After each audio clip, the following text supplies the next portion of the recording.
aplaudir ao Senhor, amém?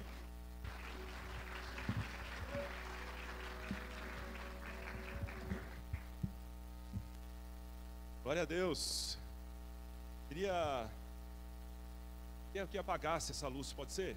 Queria ver só a projeção do nosso... Queria que você mandasse isso para todo mundo que precisa, desesperadamente, que a peste da vida dela, a situação, seja interrompida pela mão forte do Senhor.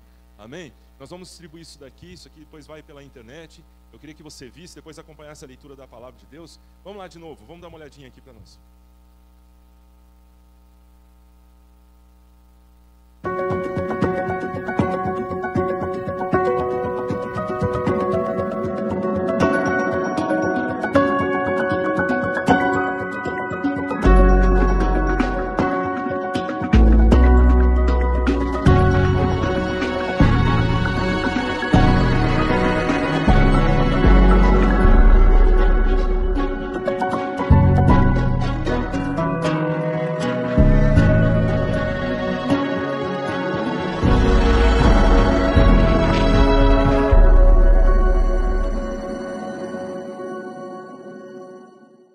Deus seja louvado. Obrigado, Momato, aí pelo apoio. Maluco que esse rapaz aí me ajuda sempre aí do meu lado, né? Vamos abrir a palavra de Deus em 1 Crônicas, capítulo 21, verso 9 em diante. Vamos fazer a leitura da palavra. Agora sim pode acender, né? 1 Crônicas, capítulo 21, verso 9. Aí diz a palavra de Deus assim: falou, pois, o Senhor a Gade, o vidente Davi, dizendo, vai, e fala Davi, dizendo, assim diz o Senhor, 3 coisas te proponho, escolhe uma delas para que eu te faça. E Gade veio a Davi e disse, assim diz o Senhor, escolhe para ti, ou 3 anos de fome, ou 3 meses sejam consumidos diante dos teus adversários, e a espada de teus inimigos te alcance, ou que 3 dias a espada do Senhor, isto é, a peste na terra, e o anjo do Senhor destrua todos os termos de Israel. Vê, pois, agora que resposta hei de levar a quem me enviou. Então disse Davi a Gade, estou em grande angústia, caio eu, pois, na mão do Senhor, porque são muitíssimas as suas misericórdias, mas que eu não caia nas mãos dos homens. Mandou, pois, o Senhor a peste a Israel, e caíram de Israel 70.000 homens. E Deus mandou um anjo a Jerusalém para destruir. E destruindo a ele, o Senhor olhou e se arrependeu daquele mal. E disse ao anjo destruidor, basta, agora retira a tua mão. E o anjo do Senhor estava junto à eira de Ornã, o Jebuseu. E levantando Davi os seus olhos, viu o anjo do Senhor, que estava entre a terra e o céu, com a sua espada desembainhada, na sua mão estendida, contra Jerusalém. Então Davi e os anciãos cobertos de saco se prostraram sobre os seus rostos, e disse Davi a Deus, não sou eu o que disse que contasse o povo, e eu mesmo sou o que pequei, e fiz muito mal, mas essas ovelhas que fizeram? Ah, Senhor meu Deus, que seja a tua mão contra mim, contra a minha casa e meu pai, e não para castigo do teu povo. Então o anjo do Senhor ordenou a Gate que dissesse a Davi para subir e levantar um altar ao Senhor na eira de Ornã, o Jebuseu. Subiu, pois, Davi, conforme a palavra de Gade, que falara em nome do Senhor. E virando-se Ornã, viu o anjo e esconderam-se 4 filhos que estavam com ele, e Ornã estava trilhando o trigo. E Davi veio a Ornã, e olhou Ornã, e viu a Davi, e saiu da eira, e prostrou-se perante Davi com o rosto em terra. E disse Davi a Ornã, dai-me esse lugar da eira, para edificar nele um altar ao Senhor. Dai-me o seu valor, para que cesse esse castigo sobre o povo. Então disse Ornã a Davi, toma-o para ti, e faça o rei meu senhor dele o que parecer bem aos seus olhos. Eis que te dou os bois para o holocausto, para os trilhos para a lenha, e o trigo para a oferta de alimentos, tudo dou. E disse o Senhor Davi a Ornã, não, antes pelo seu valor a quero comprar, porque não tomarei o que é teu para o Senhor, para que não ofereça holocausto sem custo. E Davi deu a Ornã por aquele lugar o peso de 600 ciclos de ouro. Então Davi edificou um altar ao Senhor, e ofereceu nele holocaustos e sacrifícios pacíficos, e invocou o Senhor, o qual lhe respondeu com fogo do céu sobre o altar do holocausto. E o Senhor deu ordem ao anjo, e ele tornou a sua bainha, a espada à bainha. Vendo Davi, no mesmo tempo que o Senhor lhe respondera, na eira de Ornã, o Jebuseu, sacrificou ali. Como se pode dizer amém? Glória a Deus. Não tem como reduzir esse texto. Às vezes eu fico só numa palavrinha do verso, e outras vezes vale a pena ler o texto todo, porque a história é por demais maravilhosa, e ela tem um significado muito grande para nós. Nós estamos começando uma série falando avivamento mais forte do que nunca. Você pode dizer comigo? Vamos lá? Avivamento mais forte do que nunca. Mais uma vez, avivamento mais forte do que nunca. Última vez, vamos lá? avivamento mais forte do que nunca. Que Deus possa nos abençoar. Pai, nós entregamos, lemos a sua palavra e agora pedimos a tua bênção sobre nós e que nós possamos viver um avivamento mais forte do que nunca em nossa vida e que o teu Espírito Santo venha fortalecer, amparar, sustentar as nossas vidas. É a nossa oração em Cristo Jesus. Amém. Você pode dizer amém? Glória a Deus. Pode sentar, querido.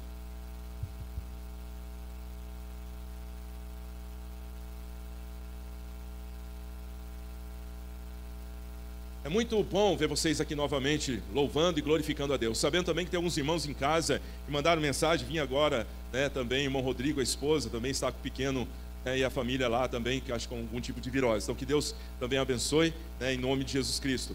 Hoje nós vamos começar uma aventura nessa recuperação. É muito importante nós entendermos que há avivamento e há reavivamento em nossa vida. Às vezes você pode entender que o avivamento que acontece dentro de você veio aquele dia especial e Deus se manifestou e a glória de Deus aconteceu em sua vida e você diz, uau, aquele dia, aquela hora. Então isso é muito bom nós termos altares, momentos, situações na nossa vida que a gente pode olhar para trás e dizer, louvado seja Deus. Mas quem lê Atos capítulo 2, quando o Espírito Santo desce, um pouquinho mais para frente vai ver ele descer de novo. Como você pode dizer amém? E um pouquinho mais para frente vai ver descer ele de novo. E depois ele cura um, ajuda o outro, fortalece a nossa vida. Então avivamento não é uma coisa para você viver um momento só, mas muitas e muitas vezes. Eu queria que você abrisse a sua Bíblia no livro de Crônicas. Eu sei que o livro de Crônicas não é lá aquele livro, que a gente lê toda hora, mas eu queria que você se desafiasse a deixar aberto aí no livro de Crônicas. Hoje vamos falar sobre o capítulo 21, hoje o primeiro momento nosso, vamos estar fazendo, mas também abrisse lá no livro de Esdras, porque Esdras escreveu Crônicas, e nós vamos ver, por exemplo, esse homem sendo usado nas mãos de Deus para falar ao nosso coração nessa noite. Esse livro, Deus escreveu como um momento como esse. Eu creio que muitos de nós já passamos vários momentos em nossa vida de reconstrução, recomeço, dificuldades. Nós, às vezes, entendemos a nossa vida, passamos agora, recentemente, por pandemia, passamos por momentos, temos que reconstruir, às vezes sentimos solidão, dificuldades, angústias, dilemas em nossa vida, que às vezes é até difícil manter a esperança, mas é exatamente o que o livro de Crônicas vai nos contar.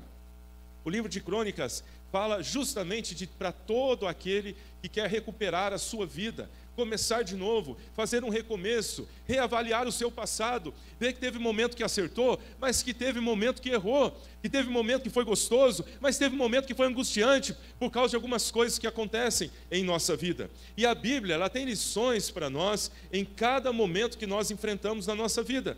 Crônicas foi escrito por uma geração que estava em crise, num momento extremamente difícil, e aí então Esdras, escrevendo Crônicas e o próprio livro de Esdras, ele fala muito sobre a reconstrução, de rever a sua vida, de dar uma olhada no que, colocar a tua vida numa balança, reestruturar, ver o que você acertou, ver também aquilo que você errou, porque para tudo Deus tem uma mensagem, e nessa semana, nesses dias, Deus tem uma mensagem para você de recuperação da sua vida.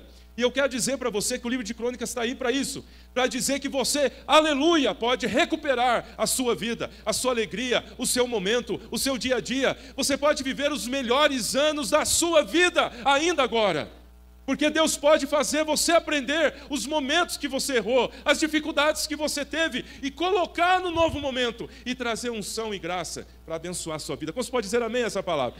Realmente que Deus possa nos recuperar. Olha, o livro de Crônicas, ele foi escrito juntamente com Esdras, o seu escritor, para falar da história de Israel. Em 606 a.C., Israel passou um momento extremamente difícil na sua vida. Você vê os babilônicos cercando Israel. E quando nós estamos falando de cercar, não é aquele negócio bonitinho, nós estamos falando de destruição, nós estamos falando de morte, nós estamos falando que derrubaram um muro, levaram praticamente todo mundo para o cativeiro, ou mataram todo mundo. Os israelitas perderam suas casas, seus empregos, seus sonhos, suas famílias, seu futuro, pelo menos aquilo que ele tinha ali, seu ente querido. E durante 70 anos eles ficaram no exílio da Babilônia.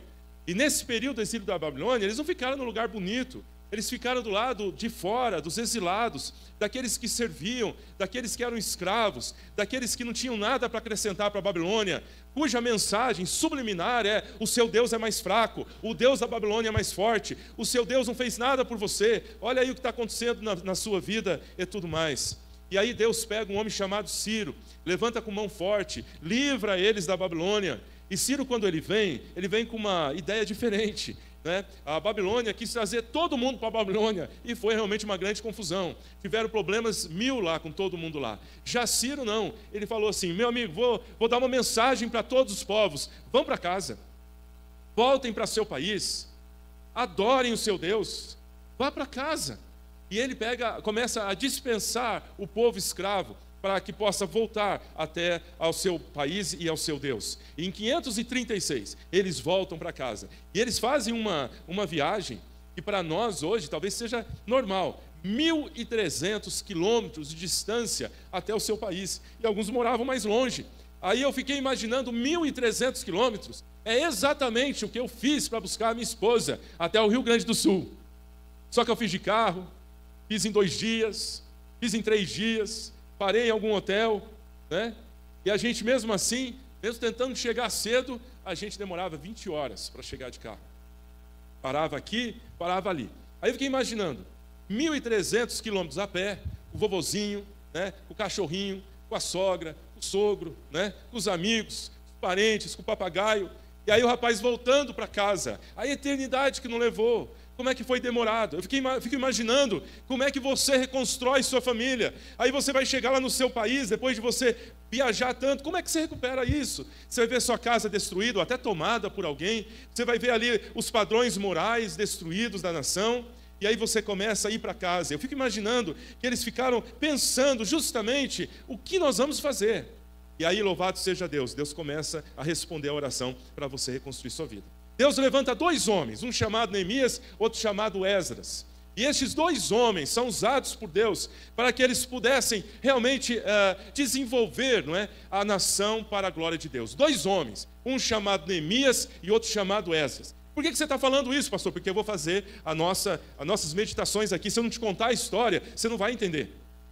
E estes 2 homens usados por Deus, Neemias vai para reconstruir os muros, porque quando acontece uma catástrofe na sua vida, a primeira coisa que você pensa é segurança.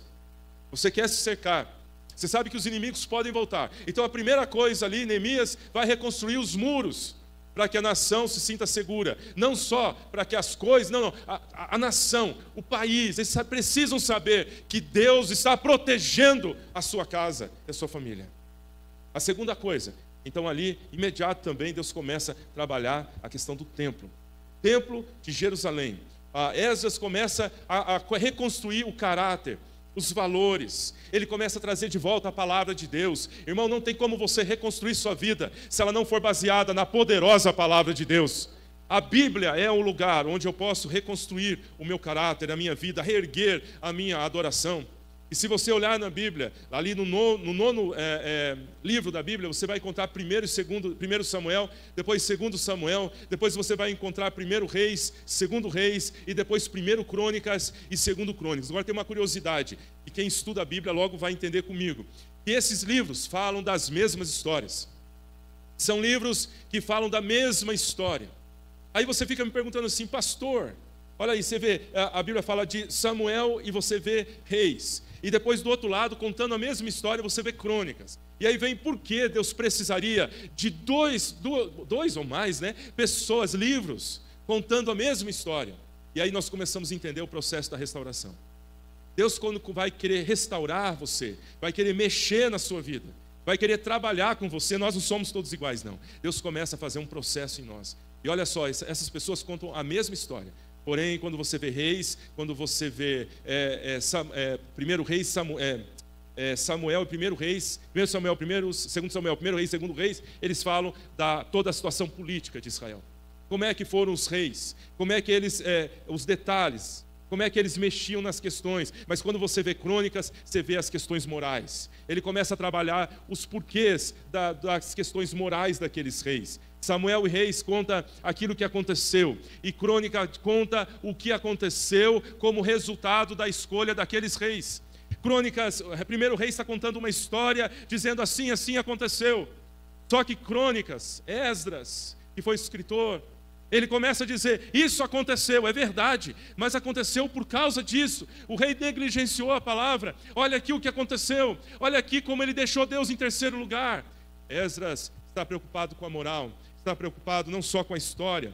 Esdras, enquanto um é escrito por profetas, Crônicas é escrito por Esdras, que pegou um povo desanimado, um povo destruído, um povo desamparado. E Esdras entendeu que se ele não voltasse para a palavra, se ele não dissesse para o povo, dizendo: olha, Deus nos levou lá com um propósito, para que nós aprendêssemos a sua palavra. Deus nos deu tempos difíceis com um propósito. Deus nos permitiu dificuldades com um propósito. Olha, aquilo aconteceu na vida daquele rei com um propósito. E agora Deus nos trouxe de volta com um propósito. Deus renovando as nossas forças também com um propósito. E aí vem a pergunta que ele começa a despertar no povo: o que vamos fazer com a segunda chance? O que nós vamos fazer com esse momento que Deus nos devolve à terra? O que nós vamos fazer para florescer, para sermos abençoados? Porque os nossos avós floresceram com a bênção de Deus. Mas os nossos pais, eles tiveram dificuldades e pereceram na terra que Deus deu. Os nossos avós, aleluia, glorificaram a Deus, louvaram a Deus, viveram para Deus e foram abençoados. Mas os nossos pais desonraram a Deus e nós fomos cativos. Agora nós voltamos para a terra, povo do Senhor. O que nós vamos fazer com a segunda chance? O que nós vamos fazer agora? Talvez hoje nós tenhamos gente aqui que já passou luta, já passou dificuldade, mas agora você aprendeu, você viu o resultado, você viu as situações, você viu que aquele caminho seu não era bom, você viu que aquela situação não era ok, e agora vem a pergunta do Senhor: o que nós vamos fazer com a segunda chance, com o novo momento de despertar que Deus está nos trazendo para cá? Deus removeu aquele povo da terra, trazendo eles de volta, para que eles aplicassem as lições que eles tinham aprendido. Queridos irmãos, eu e você somos chamados por Deus para fazer deste ano muito melhor do que o ano passado. Nós somos chamados por Deus para fazer deste período de vida muito melhor, porque aprendemos muitas lições. Eu quero que você entenda que o livro de Crônicas é o nosso grande professor. Agora eu queria que você abrisse no capítulo que nós estamos chamando você, lá para 21. 1 Crônicas, capítulo 21. 1 Crônicas, capítulo 21. Agora eu vou começar a pregar. Agora. Guarda aí.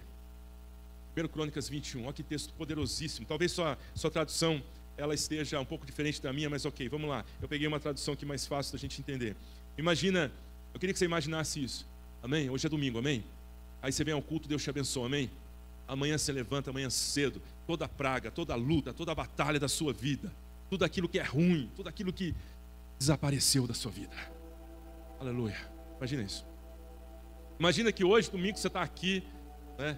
Está aí louvando a Deus. Deus fala: cara, eu vou te abençoar, é agora. Quantos gostariam disso? Diga amém. Não, agora, sabe o que é? Hoje eu vou querer abençoar esse povo. A palavra de Deus diz em 1 Crônicas que é um capítulo em que, louvado seja Deus, a praga cessou. É o capítulo da praga cessou. Se você quiser um capítulo um dia e quer meditar em alguma coisa na sua vida, dizendo: Deus, põe fim, acaba, Senhor, eu vou te dar esse capítulo. 1 Crônicas diz isso: a praga cessou, acabou a sua luta, acabou, você está tendo uma luta, mas essa luta terminou agora. Este momento é novo na sua vida, este momento é novo, a praga cessou, a praga cessou, a praga cessou, a praga cessou. É o capítulo que Deus declara a Israel: acabou. Vocês cometeram o erro, Davi, foi difícil, tal, mas a praga, vou te dar umas pistas aqui, e a praga vai cessar. A praga cessa. A história que vamos ler é uma praga interrompida pela mão de Deus. A lição que vamos aprender é sobre o que fazer quando a gente faz algo errado. O que fazer quando no seu passado você tomou atitudes erradas, fez algo errado, e de repente agora você está aí na presença de Deus e você quer retomar a sua vida. Você quer mexer em algo na sua vida. A história que nós vamos mexer agora, e aí todos nós já fizemos algo errado, mas mesmo sabendo que está errado, todos nós, vira e mexe, gostamos de fazer, ou achamos que não vai dar nada. Essa história é muito interessante, porque o rei Davi também não é exceção. Parece que num certo dia levantou e disse: não, isso não vai dar nada. E ele tomou uma decisão na vida dele que ele vai falhar diante de Deus.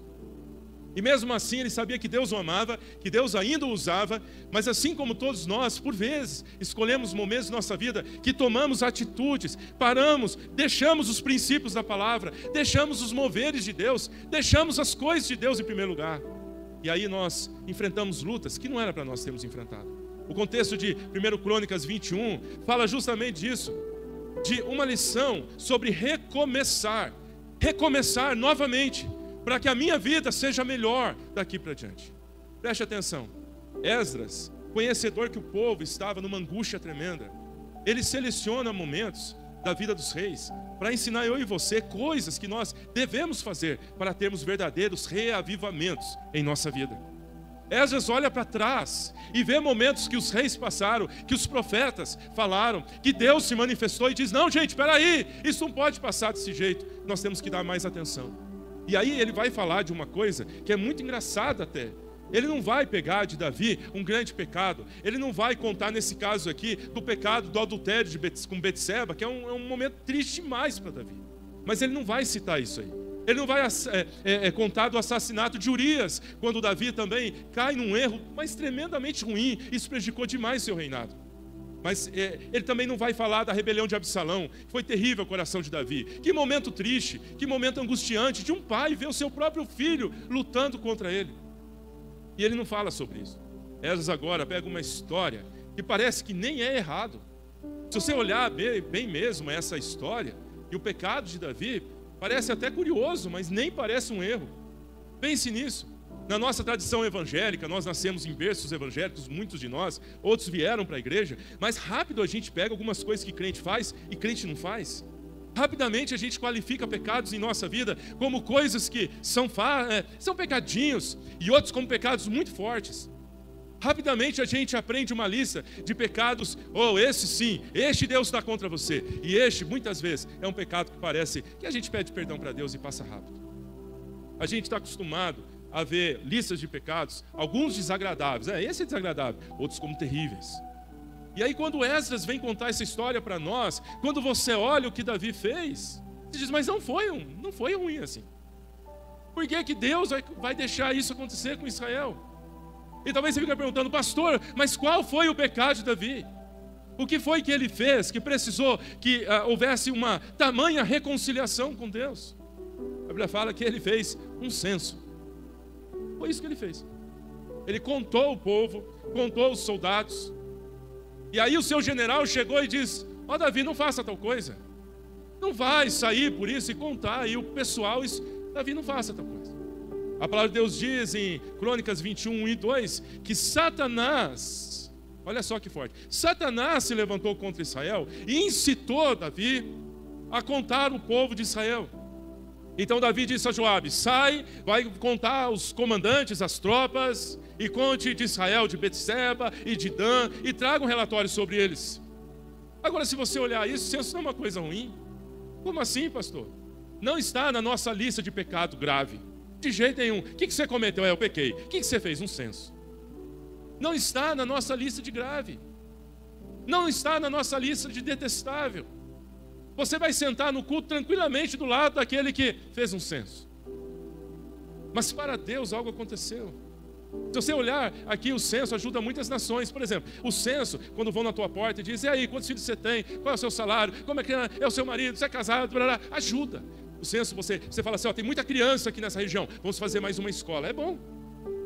Olha, tem muito ancião aqui, vamos fazer um parque voltado para os anciãos aqui, uns aparelhos específicos. É bom. Censo é uma coisa boa, não é uma coisa ruim. Se você olhar na palavra de Deus, Deus ordenou censo 2 vezes.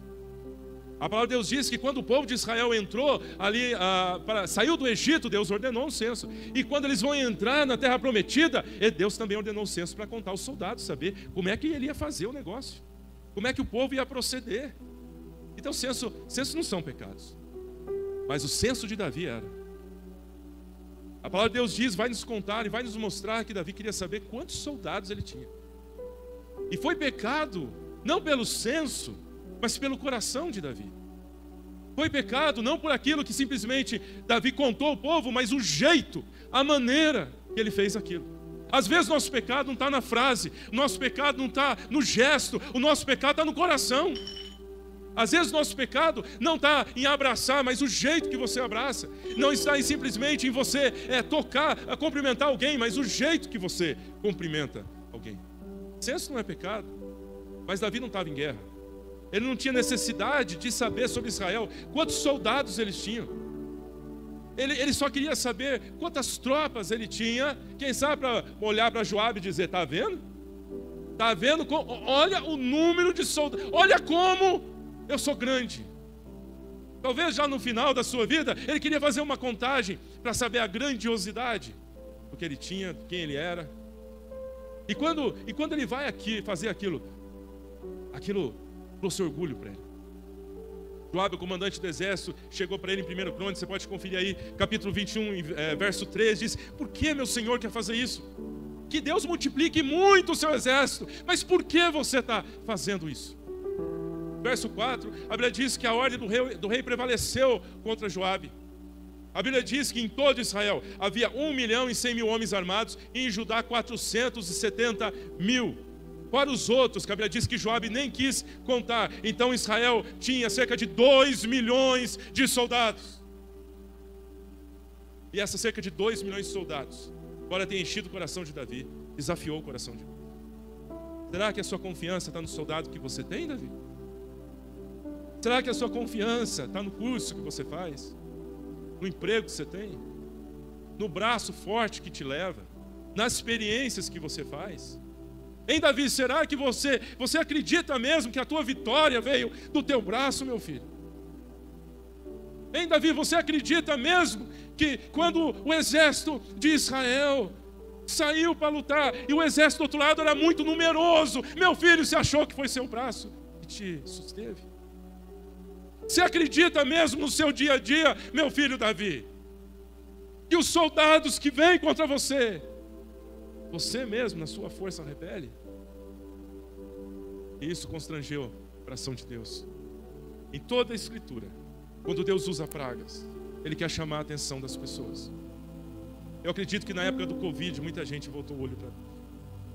Eu acredito na época de uma dificuldade na nossa família, todo mundo volta o olho para Deus. No momento que temos uma dificuldade, passamos uma angústia, é natural que o teu joelho que treme também caia diante de Deus. Nossas próprias vidas carregam pragas, lutas, dificuldades. E quando nós deparamos com essas coisas, tantas e tantas vezes, nós achamos que a nossa força vai nos tirar. Nós vamos dar um crédito a Davi. Davi, no verso 8, olhou para Deus e disse: Deus, eu pequei. Agora, por favor, tira a culpa do seu servo, porque eu fui um tolo. Senhor, me ajuda. Eu achei que foi meu braço. Tolice a minha. Eu achei que verdadeiramente era eu. Era o meu exército. Eram os soldados que saíam comigo. Era a minha coragem, era o meu poder. Eu achei que era eu. Meu Deus, meu Deus. A Bíblia diz que ele cai diante do Senhor, mas seus pecados teve consequência. Se você olhar no verso 9, então o Senhor instruiu a Gade, o vidente Davi: ide, dizei a Davi, eis o que diz o Senhor. Ofereço-te 3 opções, escolha uma delas para que eu faça. Primeiro, 3 anos de fome. 3 anos de fome não é fácil. Segundo, 3 meses de devastação pelos seus inimigos. Os seus inimigos vão entrar, vão te perseguir e vão te alcançar, vão te pegar na esquina de Jerusalém. Terceira opção: espada do Senhor. Espada do Senhor virá sobre ti. Uma praga na terra. O anjo do Senhor vai trazer uma destruição no território nacional. Agora eu quero a sua resposta. Aí Davi usou da inteligência, maturidade, tinha em Deus. Ele falou: rapaz, 3 anos de fome é uma desgraça. Cair na mão dos homens, eles não são tão misericordiosos. Quando a gente cai na mão de um homem, quando a gente cai na mão de uma pessoa, ele não usa de misericórdia muitas vezes. Caia na mão do Senhor. A Bíblia diz que o pecado sempre é doloroso. Davi falou: que coisa horrível escolher isso. Mas que desgraça. No verso 13, Davi responde a Gade: estou angustiado. O que eu vou responder? É horrível cair na mão do homem. É horrível fome. Eu vou acreditar na mão do Senhor, não importa. Sabe, a correção do pai sempre vem com amor. E depois da correção vem o colo. Eu sei que eu pequei. Eu preciso ser corrigido, meu Deus. Mas depois vem o colo, eu tenho certeza. E ele falou: então, que seja o Senhor. Ela disse que o Senhor enviou uma praga sobre Israel. e 70 mil homens israelitas morreram, verso 14. 70 mil homens israelitas morreram. O anjo estava para continuar a descer a espada, quando o Senhor falou, chega, tá bom, ele ia destruir Jerusalém. O anjo extremamente obediente. Quando Deus falou, passa a espada. Uma passada levou 70. Na próxima ia levar Jerusalém. Deus falou, não, para. Ao contrário de nós, os anjos não têm essa de obedecer a Deus, não importa. Os anjos caídos, os anjos antes de nós, eles tinham mais ou menos uma posição semelhante à nossa. A nossa posição é assim, obedecemos ao Senhor, né? Então, depois que a gente viu o quão ruim foi desobedecer, nós escolhemos obedecer. Os anjos, quando viram o que aconteceu com o diabo na desobediência, eles são extremamente zelosos. Antes, eles não tinham passado nenhuma decisão por Deus. Aí eles decidiram. Então, quem foi com o diabo é muito desobediente. Mas quem está com Deus é extremamente obediente. 2/3 dos anjos. Quando Deus falou, passa a espada, ele passou mesmo. Aí Deus falou, basta, tá bom, rapaz. E quando Davi viu aquilo, falou, meu Deus, fui eu que pequei. Não foi, vê só como o coração de um pastor é. E venha sobre mim, não sobre eles. Meu Deus, não sobre eles, 70 mil. Senhor, para isso. E a Bíblia diz que Davi e todos estavam vestidos de pano de saco. E quando Davi viu o anjo, ele se prostrou. Ele disse, Senhor, não mate Israel. Senhor, tem misericórdia. Fui eu que pequei, eu que me orgulhei, Senhor. Quantas vezes nossos pecados ferem nossa família, quem está ao nosso redor. A palavra de Deus diz que Deus olhou e disse, anjo, cesse. Aí Deus dá uma mensagem para Davi. Ele diz, verso 16, quando Davi olhou para cima e viu o anjo do Senhor entre o céu e a terra, com a sua espada desembainhada, Davi e os anciãos estavam cobertos de pano de saco. E aí no verso 18 diz, então o anjo do Senhor ordenou a Gade que dissesse a Davi que fosse e montasse um altar no Senhor na eira de Ornã, Jebuseu. Tudo bem, vai acabar isso. Sabe o que você vai fazer? Você vai montar um altar na eira de Ornã, Jebuseu. E isso vai acabar. Você vai montar o altar, disse o anjo, na eira e vai ali clamar o nome do Senhor. É isso que você vai fazer. Vai montar um altar na terra de Ornã, Jebuseu. Qual foi a ordem? Qual foi a ordem? Qual foi a ordem? Você sai, monta um altar. Você não vai montar na sua casa. Você sai e monta um altar em Ornã, Jebuseu, na eira de Ornã, Jebuseu. É lá que você vai montar o altar. Sai da tua casa. Sai da tua casa e vai até a terra para sacrificar ao Senhor. Nada de comodismo. O avivamento vem na nossa vida quando nós começamos a quebrar o comodismo de achar que Deus é obrigado a se manifestar do jeito que eu quero. E aí Deus fala para ele, sai da tua casa. Você vai lá na eira de Ornã, Jebuseu, aonde ele tem uma plantação, e você vai levantar um altar ali para mim. E aí disse, verso 18, então, que essa foi a ordem do anjo para que montasse. No verso 20, Ornã estavam debulhando o trigo quando se virou e viu o anjo. Agora preste bem atenção, nós estamos falando de uma visão coletiva. Eu já tive algumas experiências na igreja de visão coletiva um pouco diferente, já tive. Eu lembro de uma vez estava eu ali num culto em que eu estava vendo uma imagem. Eu estava um povo com uma certa dificuldade espiritual. Eu fui visitar um povo e eu vi uma imagem, não é, de idolatria descendo sobre o altar da igreja. E o Eli do meu lado disse, pastor, estou vendo fleiras católicas dançando e tal. E aquilo tinha um significado para nós. Já tivemos uma visão assim. Mas aqui não. Davi está vendo um anjo. E Ornã também acaba vendo o anjo também ali, próximo a ele. Eles estão tendo uma visão coletiva. A Bíblia diz que os ministros de Davi estavam vestidos de saco, com o rosto no chão, porque estavam vendo que todos iriam morrer por causa de um pecado. A Bíblia diz que seus 4 filhos que estavam com Ornã também se esconderam. Não sabemos se viram ou se espantaram com o espanto do seu pai, mas todos se esconderam. E Davi chegou a Ornã, e Ornã olhou e viu agora Davi. Agora eu quero que você entenda o quadro, nós estamos chegando no ponto que eu quero. O anjo está do lado com a sua espada, e Ornã está vendo. De repente vem o rei. Agora, quando o rei chegava na tua casa, não era brincadeira. O rei tinha poder de te abençoar, tinha poder de te matar. Ele tinha poder de abençoar a sua vida e tinha poder de matar você, sua família, puxar, roubar a sua terra, fazer o que quisesse. Agora olha o susto daquele homem. De um lado vê um anjo com a espada, e do outro vê o rei chegando na sua terra. Ele diz, é hoje que eu vou morrer. É hoje que acabou. É hoje que a minha vida chegou ao fim. Ornã foi lá e se prostra diante do rei, e ele olhou para Davi e disse: Davi, o que tu queres? Ele diz: olha, eu quero sacrificar na tua terra. Aí Ornã fez o que toda pessoa faria naquela terra. Davi, a terra é sua. Não era, mas passou a ser. O rei entrou na tua casa, percebe? Tudo é dele. Olha, Davi, a terra é sua. Davi, você quer sacrificar? Está aqui os bois. Sabe aqui a madeira que você precisa? Ó, tem as madeiras aqui, pode pegar a canga, pode pegar a casa, pode pegar a madeira que eu tenho ali no canto, pega o que você quer, tudo é teu. Aí chegamos ao ponto que eu quero trazer um desafio em nome de Jesus a essa igreja, porque o avivamento está chegando para nós. Davi poderia dizer: aleluia, nem esperava tanto. O anjo mandou que eu sacrificasse, fizesse um altar.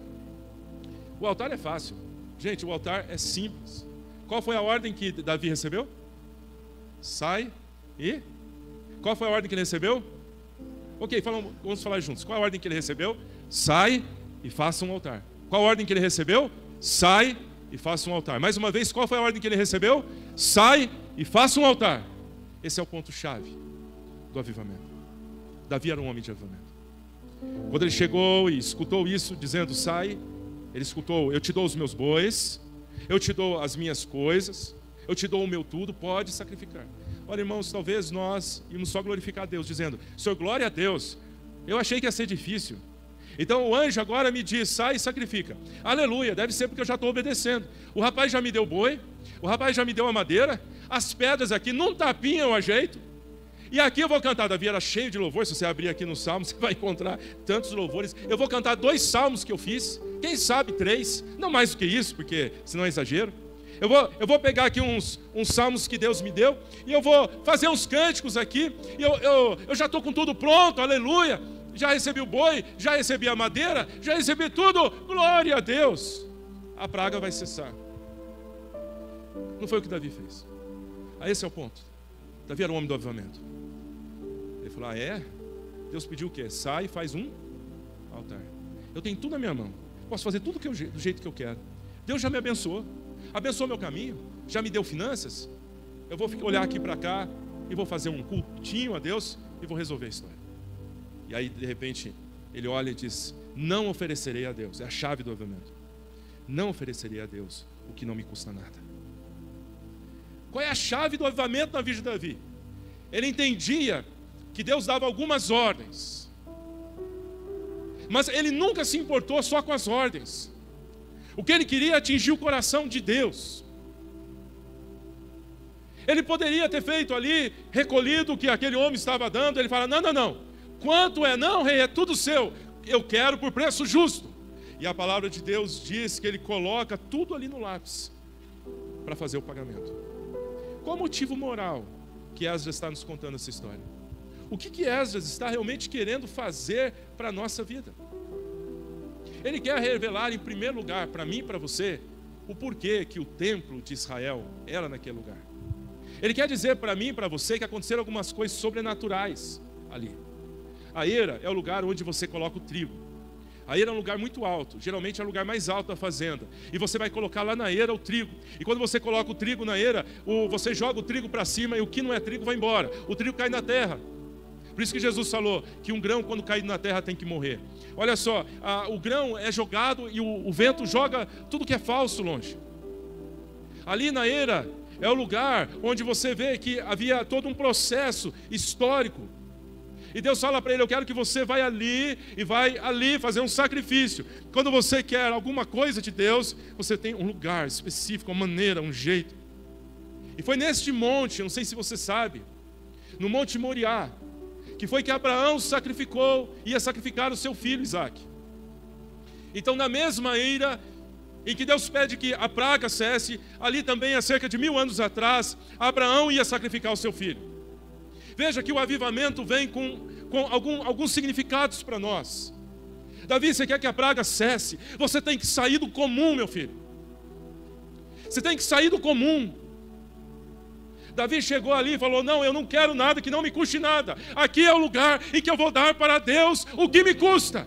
Só que há 1000 anos atrás, Abraão também foi levado sobre aquele lugar para dar o que ele tinha, o que mais de valor ele tinha em sua vida, que era seu filho Isaque. E quando ele levantou o cutelo, ele disse: não precisa, agora eu sei que tu me amas. Quantas vezes vem um problema na nossa vida e você olha para Deus e diz: Deus está dizendo para nós que o avivamento vem quando te custa alguma coisa. Se você quer vir ao culto de domingo, ótimo. Se você quer vir ao culto de domingo, cantar uma música e outra, ótimo. Isso já é bom. Mas se você vier aqui no culto de domingo e dar mais a Deus do que Ele está pedindo, o seu coração, a sua vida, a sua história, eu tenho uma notícia para você, que a praga vai cessar e vai começar um avivamento em sua vida. A praga vai cessar quando você der o seu tudo. Davi disse: não, nunca vou dar a Deus o que não me custe nada.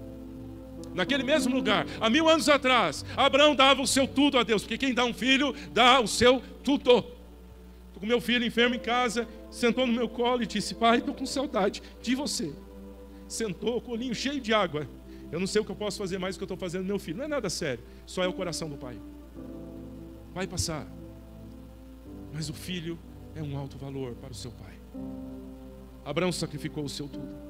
Ali começou o avivamento. Naquele lugar, naquela terra, naquele momento, Davi começou a estipular o lugar onde o templo de Salomão ia ser construído. O templo é o lugar do tudo. O templo é o lugar do tudo. Abraão leva Isaque.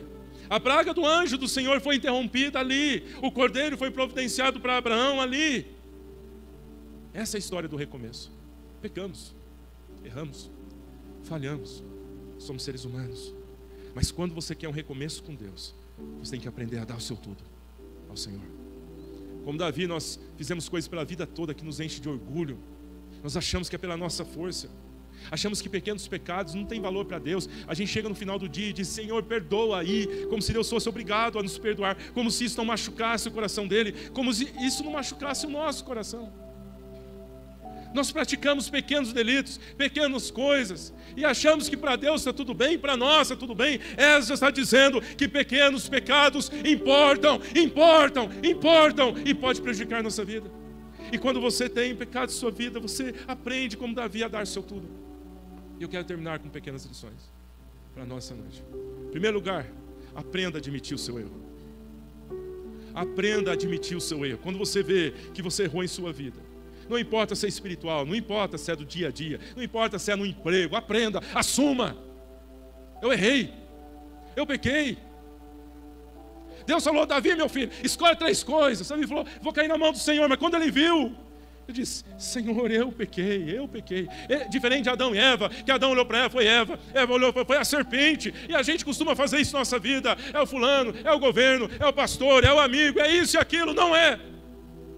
Não é, amado. A falta de avivamento faz que a gente não reconheça o nosso erro.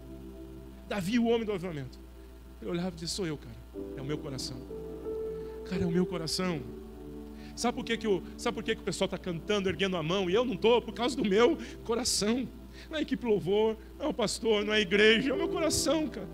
Passa a semana inteira longe de Deus. Deus é o meu coração. O meu coração precisa ser avivado por Deus. Deus cede quando nós nos arrependemos. Deus cede. Deus cessa a praga. A praga cessa quando eu caio de joelho. A praga cessa quando eu me arrependo, quando eu me prostro. Segunda coisa, assuma a sua responsabilidade. As suas ações é sua responsabilidade. Senhor meu Deus, verso 17, por favor, que a sua mão seja contra mim, contra a família de meu pai, mas não deixe que essa peste seja contra o teu povo. Coração de pastor, coração de pai. Senhor, fui eu que pequei, tem misericórdia de mim. Senhor, é minha responsabilidade a falta de avivamento na minha casa. É minha responsabilidade a falta de avivamento na igreja, no ministério. É minha responsabilidade. Senhor, é minha responsabilidade. A responsabilidade de servir melhor meus irmãos é minha responsabilidade. Temos que ser dono do que fizemos. Estar disposto a assumir responsabilidades. Terceira coisa, faça as coisas certas.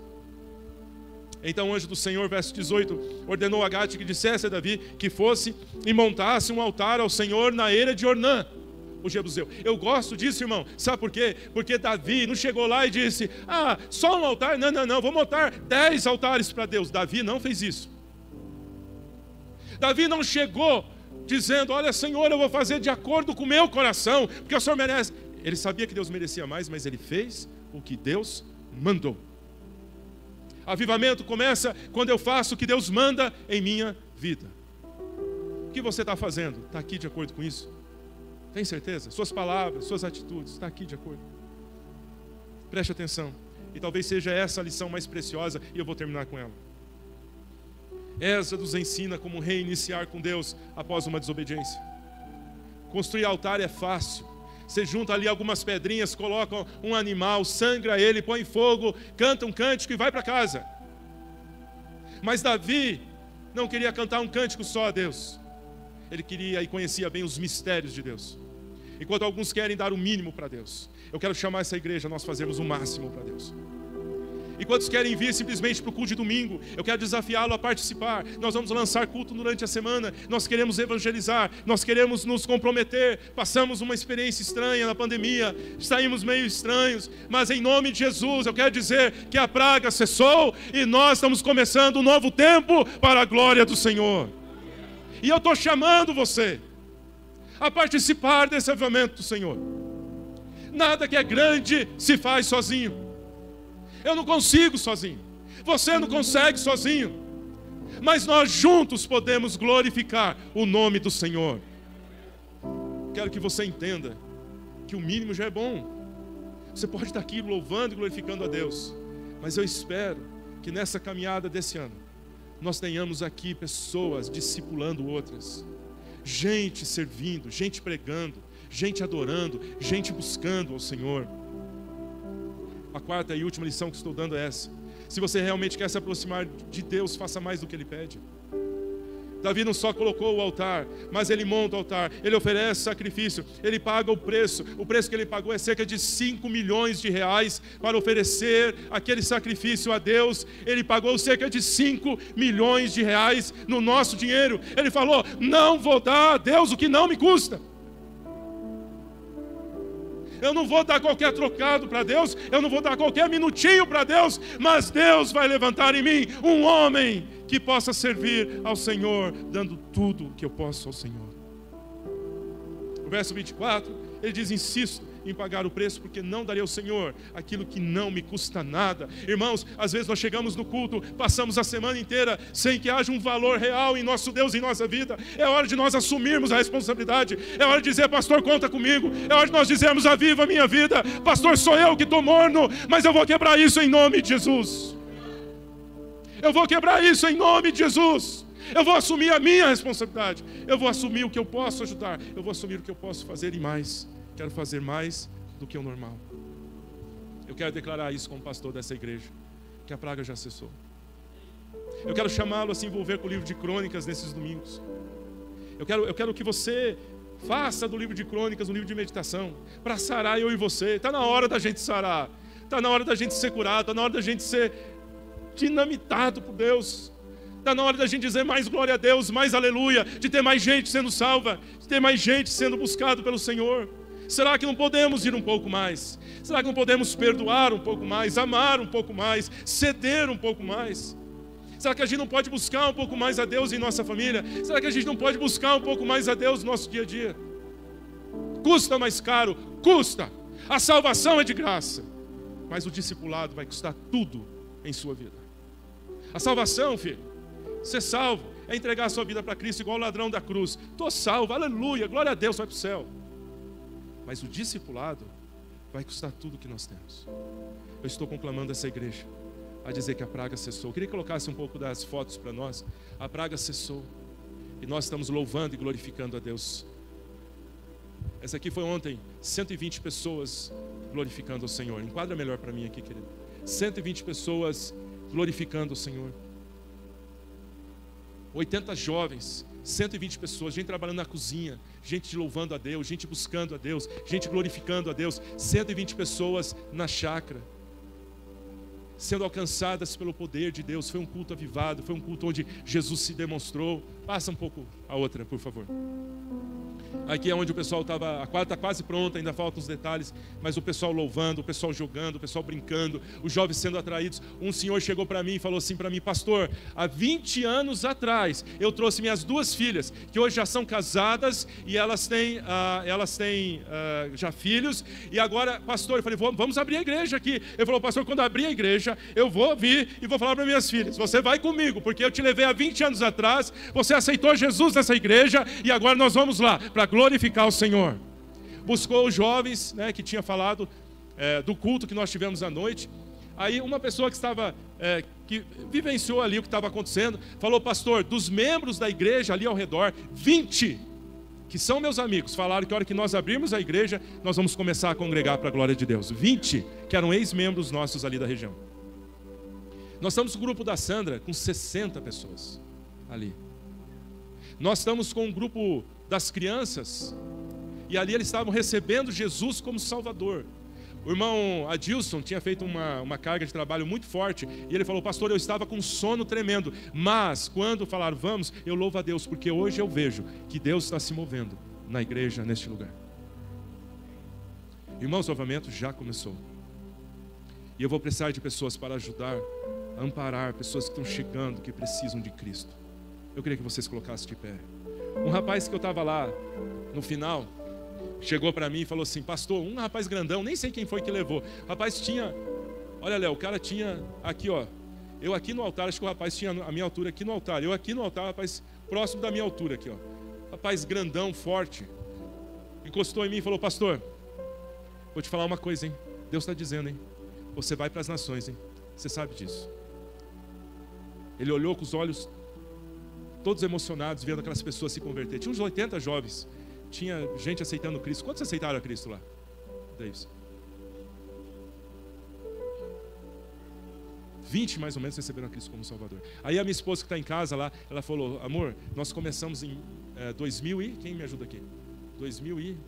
alguns anos atrás. E eu peguei essas crianças. Hoje eu vi eles recebendo Jesus como Salvador. Nós vamos abrir a igreja lá. Reabrir, né? Já tivemos uma igreja lá. Já falei com muitos, desafiei a outros. Alguns deram mais trabalho, mas hoje estão falando assim para mim: pastor, pode contar comigo, nós vamos reabrir lá, para a glória do Senhor. Só que a ideia é que muitos venham aqui à noite. Aí nós queremos fazer o culto lá, é domingo de manhã. Nós vamos começar a chamar as pessoas ao arrependimento. Mas pastor, não faz sozinho. Agora, querido, ano passado eu escrevi esse projeto, Deus falou: coloca no papel. Eu estava querendo copiar umas ideias que eu achei muito legal, e Deus me deu 2 sonhos. Ele falou: não, filho, não é isso. Aí eu fui através de uma outra ideia, e Deus também me deu. E Deus falou: filho, não é por aí.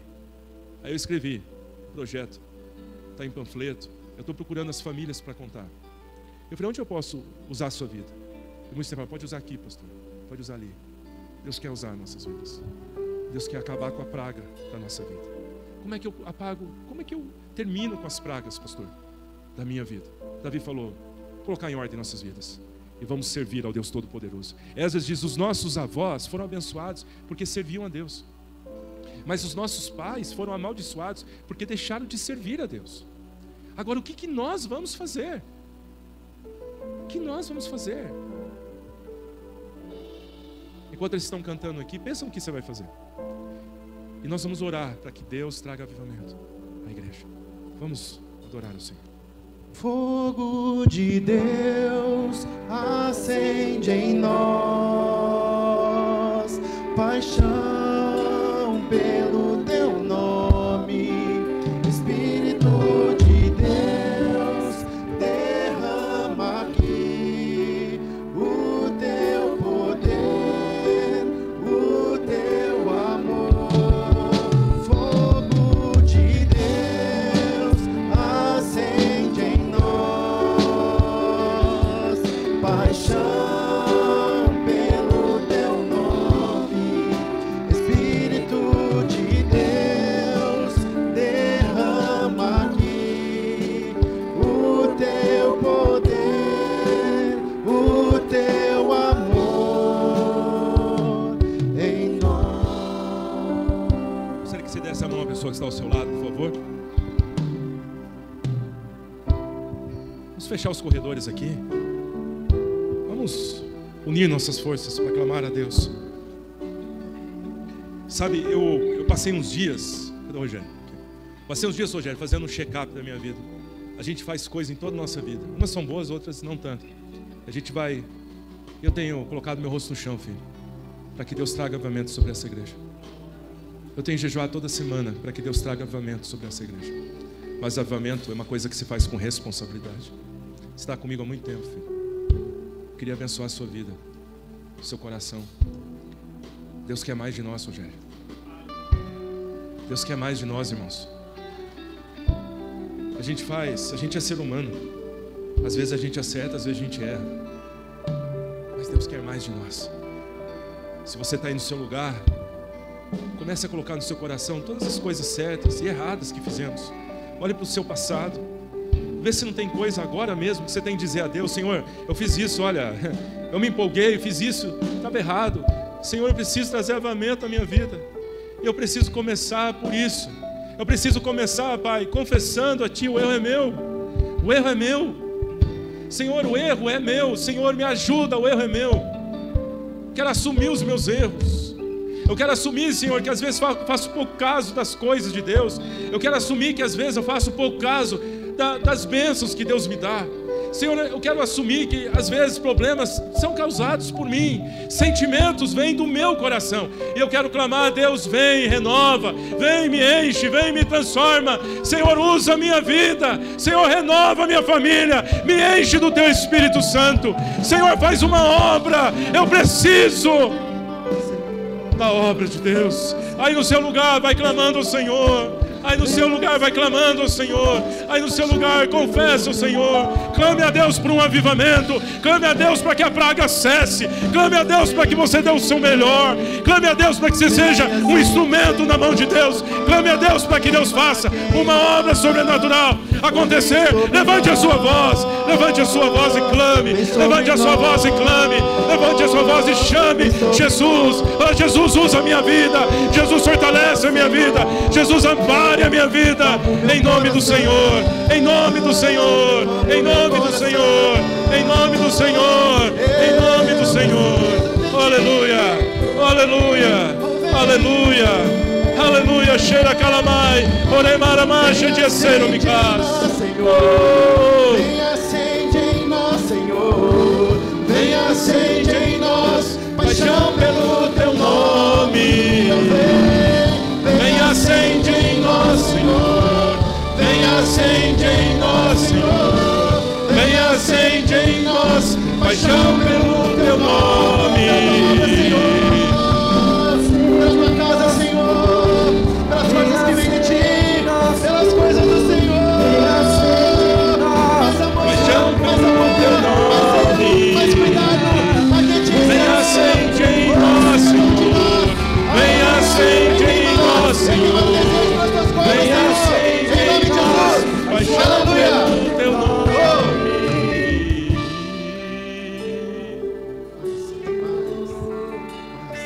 Ora, calamaço de Senhor. Mais amor pela Tua obra, Pai. Mais amor pela Tua obra, Senhor. Águas vivas. Aleluia. Aleluia. Aleluia. Deixa Deus se movimentar. Deixa Deus se movimentar. Deixa Deus se movimentar em sua vida. Deixa Deus se movimentar. Deixa Deus se movimentar. Mais de Ti, Senhor. Deixa Deus se movimentar. Mais de Ti, Senhor. Shehalamassura Comece em nós, Senhor. Sorecalamaço Em de nome si. Jesus. Em nome de Jesus. Em nome de Jesus. Eu queria que você no seu Aleluia, lugar, Senhor. você teve tempo de reflexão e tudo mais, aí no seu lugar, Oh, Deus. fale com o teu Deus. Existem pragas aqui que precisam ser retiradas. Fale com Deus. Aí na sua casa, fale com Deus. Pragas que precisam sair. Fale com Deus. Por ecalamar, disse Iramidai. Fala com Deus. Ah, sabe o que é, pastor? É que tal pessoa, tal situação, tal isso, tal aquilo. Para com isso, gente. Isso é imaturidade. Qual é o teu erro?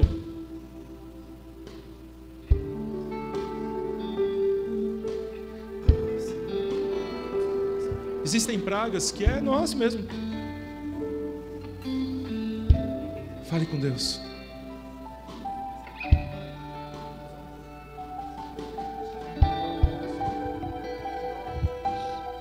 Deixa Deus fazer. Deixa Deus falar com você. Deixa Deus trazer uma visão. Deixa Deus trazer uma palavra. Fale com o seu Deus. Senhor, é hoje. Eu quero confessar o meu pecado. Eu quero confessar diante do Senhor. E hoje eu quero um avivamento de Deus. Hoje eu quero um renovo de Deus. Hoje eu quero que o Espírito Santo encha a minha vida. Senhor, eu não quero só vir de domingo na igreja, não.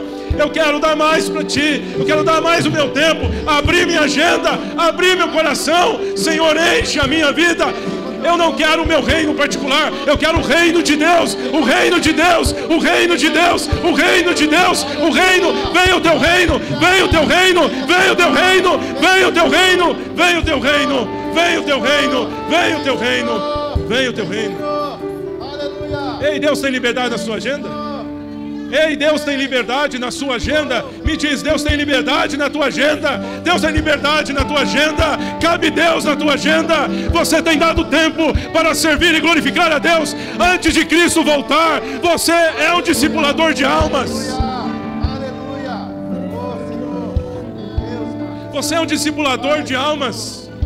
Antes de Cristo voltar, você tem dito sim.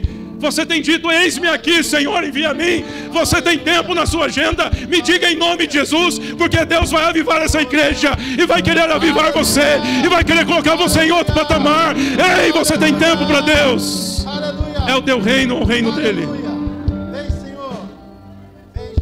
Você tem tempo para Deus? Deus pode usar você, porque Deus vai usar as pessoas. E antes dele voltar, não sei quanto vai demorar, eu espero apresentar a Deus o meu trabalho bem feito, mas eu não faço nada sozinho. Deus quer usar a sua vida. Abra espaço em sua agenda para Deus. Deus vai te usar. Encha, Senhor. Vamos erguer nossas mãos ao Senhor. Vamos chamar a presença dEle. Vem chamar.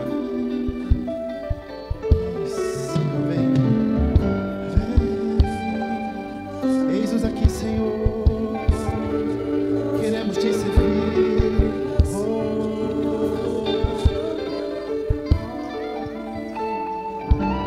Vem, acende em nós, Senhor. Vem, acende em nós. Declare isso. Vem, Senhor, acende minha vida. Acende em minha vida. Paixão pelo teu nome. Vem, acende em nós, Senhor. Vem, acende em nós, Senhor. Vem, acende em nós. Paixão pelo teu nome. Vem, acende em nós, Senhor. Vem, acende em nós, Senhor. Vem, acende em nós. Paixão pelo teu nome. Vem, acende em nós, Senhor. Vem, acende em nós, Senhor. Vem, acende em nós. Paixão pelo teu nome. Obrigado, Senhor. Nós estamos aqui nesse lugar e ouvimos o livro de Crônicas, o livro que fala dos recomeços. Daquele momento que eu falo, não, eu entendi, daqui para frente tem que ser diferente. Então, Pai, abençoa teu povo, que a praga cesse.